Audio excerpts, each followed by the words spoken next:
Welcome to Top 10 Archive. From domestic violence to murder, MMA fighters are definitely not exempt from moments of craziness that lead them to commit such acts. For this installment, we're looking at 10 MMA fighters that simply let loose, disregarding all aspects of human decency and sometimes the law. Number 10. Euraldi, the Albanian assassin. Sure, Euraldi may be one of the few on this list that didn't show his crazy by inflicting pain on an innocent civilian outside of the ring, but his actions during his October 2011 fight with Andy Gray may have us wondering if he needs a bit of a psych eval.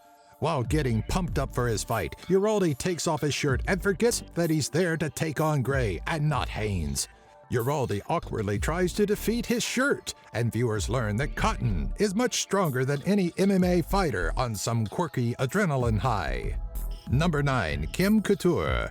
Kim Couture is what you'd call an all-around stable individual, should you suddenly forget what such a phrase actually means. As an MMA fighter, Couture is a ball of fire and doesn't pull any punches. As a general human being, well, things aren't really any different. In 2010, Couture was caught in a domestic violence dispute with her assistant when police responded to a call at the fighter's home. Her assistant, who had been living in Couture's home for 3 weeks, allegedly wanted to move out, which sent the level-headed Couture into a rage. Couture's assistant was found with handprints around her neck and additional signs of assault. Number 8. Ricco Rodriguez. There are many instances Ricco Rodriguez became a bit unhinged, one of many being his arrest in May of 2011 for alleged assault and resisting arrest. Oh, but let us tell you a little story about Rodriguez that may really help put things in perspective. One night, while high on any number of his drugs of choice, Ricco and his girlfriend slammed into an 18-wheeler.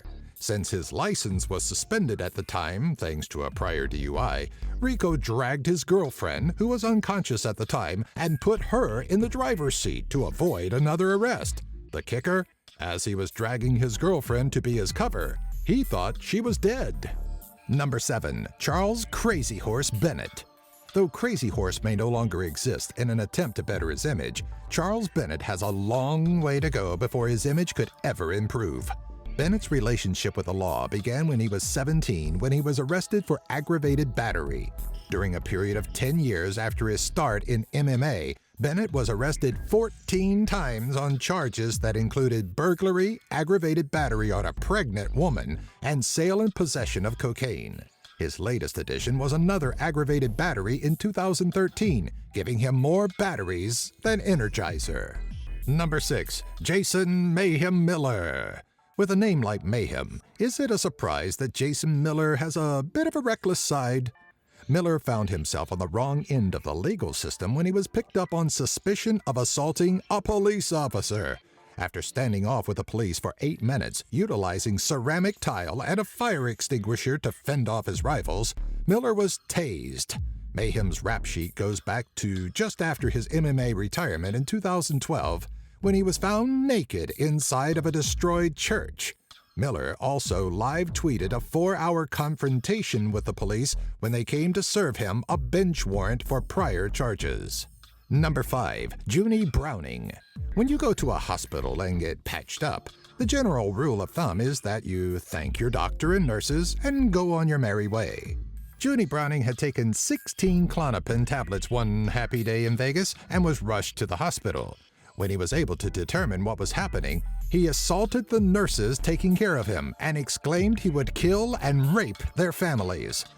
Maybe 17 would have been the magic number, In the end, Browning was arrested for his display of gratitude and lost his UFC contract. Number 4. Lightning Lee Murray. Insanity, or little moments of crazy, usually pop up in the form of domestic violence or excessive drug use, but not for Lightning Lee Murray. Murray wanted something more than just a quick thrill. He wanted permanent financial stability, and he was willing to take it if he had to.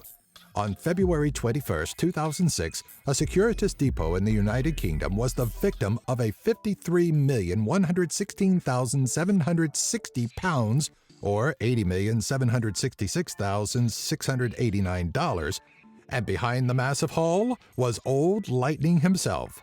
After fleeing to Morocco, Murray slipped up and was picked up for cocaine possession. Eventually, the trial for the robbery commenced and Murray found himself sentenced to 10 years, which turned to 25 after prosecutors appealed against the leniency of his sentence. Number 3. Jeremy Jackson. Jeremy Jackson had a good thing going after he appeared on Season 4 of The Ultimate Fighter.